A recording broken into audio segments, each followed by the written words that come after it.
Hi, welcome everyone to another episode of Let's Talk Special Economic Zones. I'm your host, Ainsley Brown, and in today's episode, we're going to talk about using special economic zones as a tool to stem brain drain. Now, this is a topic that is near and dear to me because I am from Jamaica, filming in Jamaica, and Jamaica, unfortunately, is on the list of countries where there's a lot of brain drain.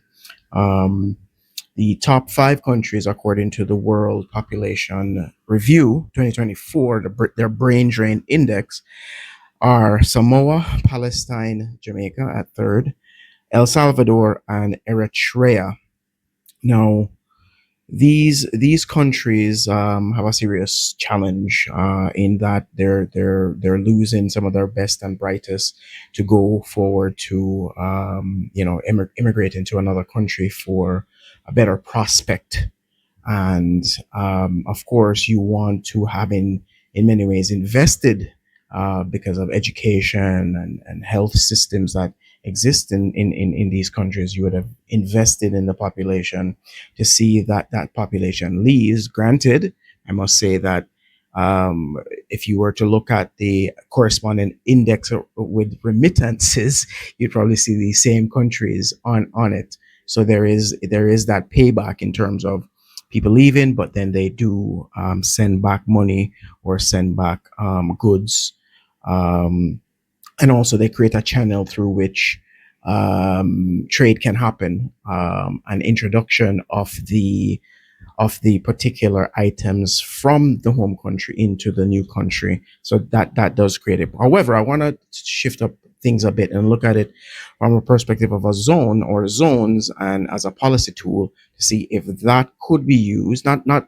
of course not as a panacea, not as the only tool to stem brain drain, but as one arrow in the quiver of arrows to help solve this issue. And I believe it is a viable policy tool in many instances, not in all, but in many instances. Now, as I do with all episodes, I do a quick little definition of what a zone is. And zones are physical areas, geographic areas designated by some law, some decree, some regulation that says this area is somewhat different than the rest of the country, and it is used to incentivize or attract investment, whether local or foreign, to come to that area. Whether these investors are going to build, own, operate, or just come in and operate, set up their factories, set up their call center, set up their offices, and operate out of that zone. Now, and the governments are worldwide use different forms of incentives, whether these be fiscal, financial, or non-fiscal incentives. Fiscal incentives being tax breaks, and the financial meaning some sort of monetary inducement, and then non-fiscal is where you use services, government services, infrastructure, and so forth to make it more attractive for people to operate in. So that's what a zone is in essence.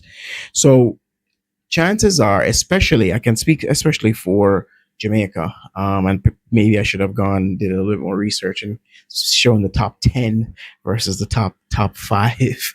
But in terms of Jamaica, I can say that a lot of investment goes into education, and you'll find that the tertiary education, for example, is somewhat subsidized. People don't pay the full price. It's still expensive, but they don't pay the full price. And you'll find trained professionals, particularly nurses, teachers, doctors, are the ones that are leaving, amongst others, of course. But trained professional people that have gotten their education, whether fully or partially in the country, and then choose to leave to go find better prospects overseas. So if it is that these zones are geared towards those, and you would need greater study to hone in on that. But I know, for example, there is an issue with the teachers leaving and the nurses leaving.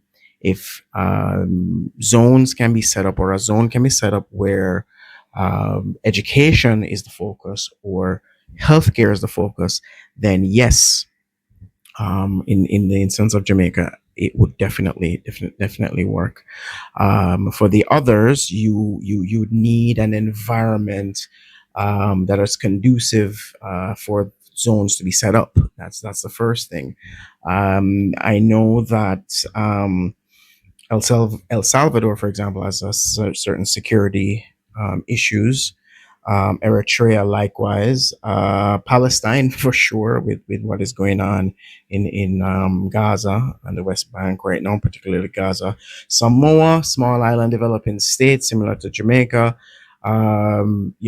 It's high tourism and things like that, but they could use a zone that enhances their tourism product, particularly focused around logistics and lowering the cost of things in to get into the island, and managing that. So yes, I think if a zone or sets of zones can be focused in the area around the labor that is leaving, it could be attractive, especially because you're setting it up so that they're staying home to do the very thing they're leaving to go overseas to go do. And I'm not saying that this is gonna stop all brain drain, but I think it is something that is a viable option, and policymakers would probably need to look into it. So if you like this episode, please like, share, subscribe. You want to see me do a particular topic, just leave me a comment down below and I'll get right back to you. Bye for now.